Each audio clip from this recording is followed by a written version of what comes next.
Le pasteur Ozubike était en train d'enterrer 3 bébés sous les ordres d'un puissant marabout. Son but, attirer encore plus de fidèles dans son église. Quelques semaines après, son église fut bondée de fidèles, et chaque fois où il prêchait la parole, l'esprit démoniaque avec lequel il avait fait le pacte prenait possession du pasteur, et pourtant, aucun fidèle ne s'en rendait compte. Dans les rues animées d'Abuja, au milieu du tumulte des marchés et des klaxons des voitures, se dressaient des églises à presque chaque coin de rue. Parmi elles, une église modeste, dirigée par le pasteur Williams Ozubike, peinait à attirer des fidèles. Chaque dimanche, à peine quelques personnes, pour la plupart des membres de sa propre famille, occupaient les bancs poussiéreux. À quelques kilomètres de là, l'église du célèbre pasteur Johnson débordait de monde. Les fidèles faisaient la queue des heures pour entrer dans ce bâtiment imposant, équipé d'enceintes géantes qui projetaient les sermons sur tout le quartier. Johnson était connu dans toute la ville comme un homme béni, puissant et proche de Dieu. La jalousie rongeait Williams comme un feu qui refusait de s'éteindre. Il observait les autres pasteurs, leurs belles voitures, leurs maisons luxueuses et surtout leurs églises bondées. Il commença à douter de sa foi et à se demander si Dieu l'avait abandonné. Un jour, rongé par la frustration et l'envie, Williams décida de rendre visite à Johnson pour lui demander conseil. Après le dernier service de la journée, Williams se présenta devant l'imposante église de Johnson. Le pasteur, vêtu de son costume luxueux, l'accueillit chaleureusement. « Mon frère Williams, que puis-je faire pour toi ?» demanda Johnson avec un sourire bienveillant. Williams hésita, son regard fuyant. « Pasteur Johnson, je viens humblement chercher des conseils. Comment faites-vous pour avoir une église si pleine alors que la mienne est vide? Avez-vous des connexions, des secrets spirituels que je ne connais pas ?» Johnson le regarda un moment en silence, puis posa une main ferme sur son épaule. « Mon frère, il n'y a pas de raccourci dans l'œuvre de Dieu. Cela demande du temps, de l'humilité et surtout une foi inébranlable. Mais surtout, cela demande de servir les gens sincèrement, sans jamais chercher la gloire pour soi-même. » Ces paroles ne satisfirent pas Williams. En quittant l'église, il marmonna pour lui-même. Humilité, foi. Il doit cacher quelque chose. Personne n'atteint ce niveau de succès avec de simples prières. De retour à son église, le pasteur Williams trouva une femme influente, Mama Laïla, l'attendant devant la porte. Mama Laïla était connue pour ses généreux dons. Chaque dimanche, elle arrivait vêtue de vêtements coûteux, ses mains pleines de cadeaux pour l'église, et déposait des liasses d'argent dans le panier des offrandes. Williams l'estimait beaucoup, pensant qu'elle était une véritable bénédiction pour son ministère. Ce jour-là, après un service particulièrement décourageant, où à peine une dizaine de fidèles étaient à présent, Mama Laïla s'approcha de Williams. Elle l'observa longuement, un sourire mystérieux aux lèvres, puis parla à voix basse. « Pasteur, vous travaillez si dur, mais vos efforts ne portent pas de fruits. Permettez-moi de vous donner un conseil. Il existe quelqu'un qui peut vous aider. Louzou. Il a aidé de nombreux hommes de Dieu à prospérer ici, à Abuja. » Williams, surpris, hésita. « Mama Laïla, qui est cet homme? Pourquoi n'ai-je jamais entendu parler de lui dans nos cercles ?» Elle rit doucement. « Ceux qui réussissent ne crient pas sur tous les toits comment ils ont fait. Mais croyez-moi, beaucoup de grands pasteurs que vous admirez ont trouvé leur force grâce à lui. Si vous voulez que votre église soit pleine, il est temps d'agir. » Williams, tiraillé entre la curiosité et la méfiance, finit par céder. Mama Laïla l'emmena à travers les ruelles labyrinthiques d'Abuja, jusqu'à une vieille maison aux murs fissurés, recouverte de plantes grimpantes. Un vieux homme maigre et mystérieux se tenait à l'entrée. Il avait des yeux perçants, presque surnaturels, qui semblaient lire dans l'âme. « Ah, pasteur Williams !» dit-il d'une voix grave. « J'attendais votre visite. » Le pasteur frissonna. Comment cet homme connaissait-il son nom?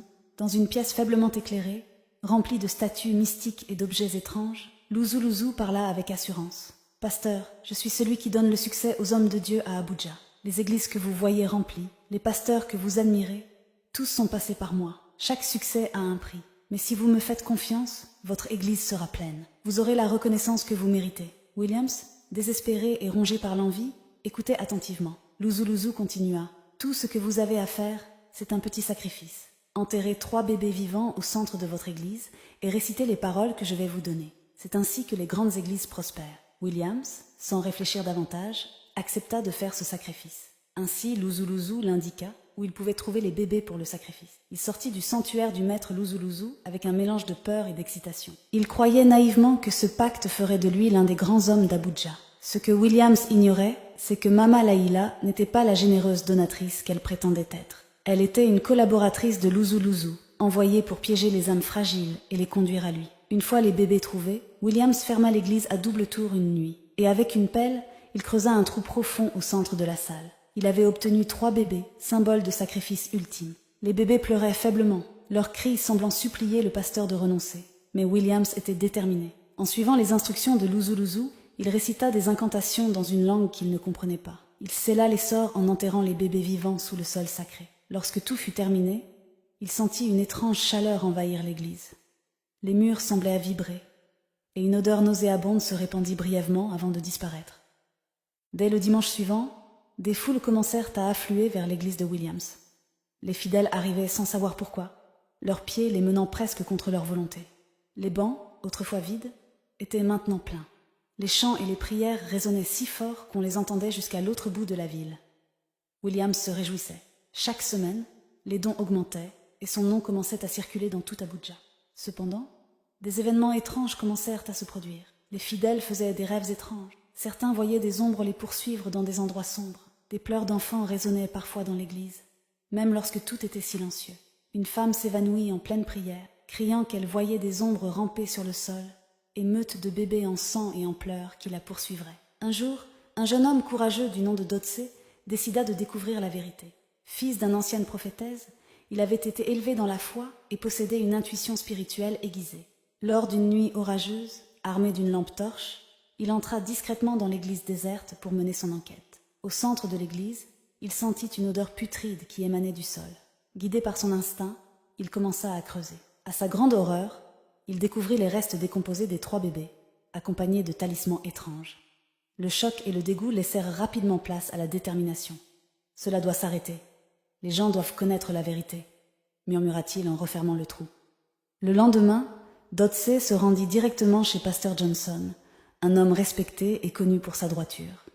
Lorsqu'il lui raconta ce qu'il avait découvert, Johnson écouta avec gravité, son visage s'assombrissant à chaque mot. « C'est plus grave que je ne le pensais, dit Johnson. Nous devons agir vite pour sauver cette église et ses fidèles des ténèbres qui l'ont envahie. » Dès qu'il mit les pieds dans l'église, Johnson sentit une lourdeur spirituelle oppressante. Il confronta Williams en privé. « Frère, qu'as-tu fait ici ? Je sens quelque chose de maléfique dans cette maison de Dieu. » Pris de panique, Williams éclata en sanglots et avoua tout. Johnson, horrifié, alerta les grands pasteurs de la ville. Ils organisèrent une prière de délivrance collective pour purifier l'église. Cette nuit-là, un groupe de pasteurs, accompagnés de fidèles, entra dans l'église avec des bibles et des chants. Lorsqu'ils commencèrent à prier, le sol se mit à trembler. Une odeur insoutenable se répandit, et des pleurs d'enfants terrifiants retentirent. En creusant, ils découvrirent les corps en décomposition des 3 bébés. La nouvelle se répandit rapidement à Abuja.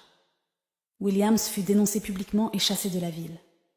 Son église fut fermée et le bâtiment détruit pour ériger une nouvelle chapelle purifiée. Quant à Williams, il erra dans les rues d'Abuja, hanté par les esprits qu'il avait invoqués.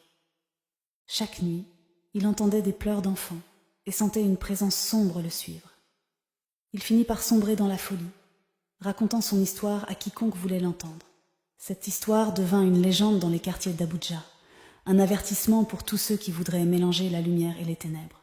Quand tu passes devant une église vide, prie pour le pasteur. Mais si tu vois une église pleine, ne sois pas trop rapide à l'envier. Tu ne sais pas quel prix a été payé pour ces âmes.